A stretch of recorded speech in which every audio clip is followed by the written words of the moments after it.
بسم اللہ الرحمن الرحیم۔ السلام علیکم۔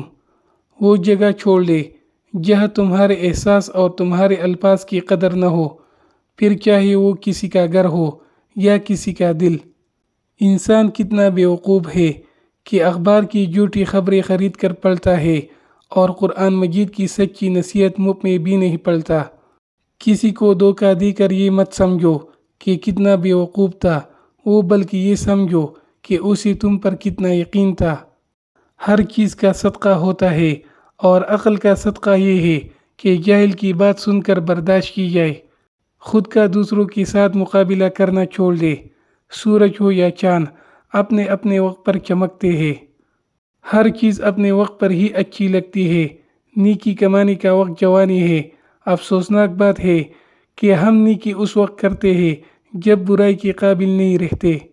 مشکل وقت ہمیشہ کے لیے مشکل نہیں ہوتا، لیکن مشکل وقت میں سب کی پہچان ہو جاتی ہے اور وہ پہچان کوئی کبھی نہیں بھولتا۔ اپنی غلطی کا اعتراف کر لینا ایک بہترین خصوصیت ہے۔ اس سے نفس میں عاجزی پروان چلتی ہے اور تکبر کمزور ہوتا ہے۔ غصے میں بات کرنے سے گریز کرے۔ آپ کی باتیں درست ہو سکتی ہیں، لیکن آپ کا انداز غلط ہو جاتا ہے اور آپ بہت کچھ کھو سکتے ہیں۔ غلط نمبر اور غلط نظری کی اینک میں کوئی فرق نہیں ہے۔ ہر منظر دھندلا، ہر راستہ ٹیڑھا اور ہر چہرہ بگڑا ہوا نظر آتا ہے۔ جب معاملات تمہاری پہنچ سے نکل جائے تو سب اللہ پہ چھوڑ دو۔ وہ سب کچھ ایسا کرے گا کہ تم کبھی سوچ بھی نہیں سکتے۔ لوگوں کے سامنے مسکراتے رہا کرو اور اللہ کے سامنے رویا کرو، کیونکہ دنیا مسکرانے والوں کو پسند کرتی ہے اور اللہ رونے والوں کو۔ حقیقی درد وہ ہے جو دوسروں کو درد میں دیکھ کر ملے، ورنہ اپنا درد تو جانور کو بھی محسوس ہوتا ہے۔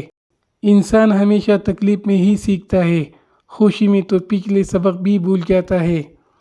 محبت کو الفاظ میں نہیں لہجوں میں تلاش کرے۔ الفاظ تو منافقین کے بھی بہت میٹھے ہوتے ہیں۔ خود غرض لوگ سائے کی طرح ہوتے ہیں جو روشنی میں تو نظر آتے ہیں مگر اندھیرے میں غائب ہو جاتے ہیں۔ علم وہ نہیں جو آپ نے سیکھا ہے، علم تو وہ ہے جو آپ کے عمل اور کردار سے ظاہر ہو۔ اپنا غم ہر کسی کو مت بتائے، کیونکہ مرہم ہر گھر میں ہو نہ ہو، نمک ہر گھر میں ضرور ہوتا ہے۔ خوبصورت لوگ ہمیشہ اعلیٰ اخلاق کے حامل نہیں ہوتے، لیکن اعلیٰ اخلاق کے لوگ ہمیشہ خوبصورت ہوتے ہیں۔ اختلافات کے باوجود کسی سے احترام سے پیش آنا کمزوری نہیں، بہترین تربیت اور خاندانی ہونے کی دلیل ہے۔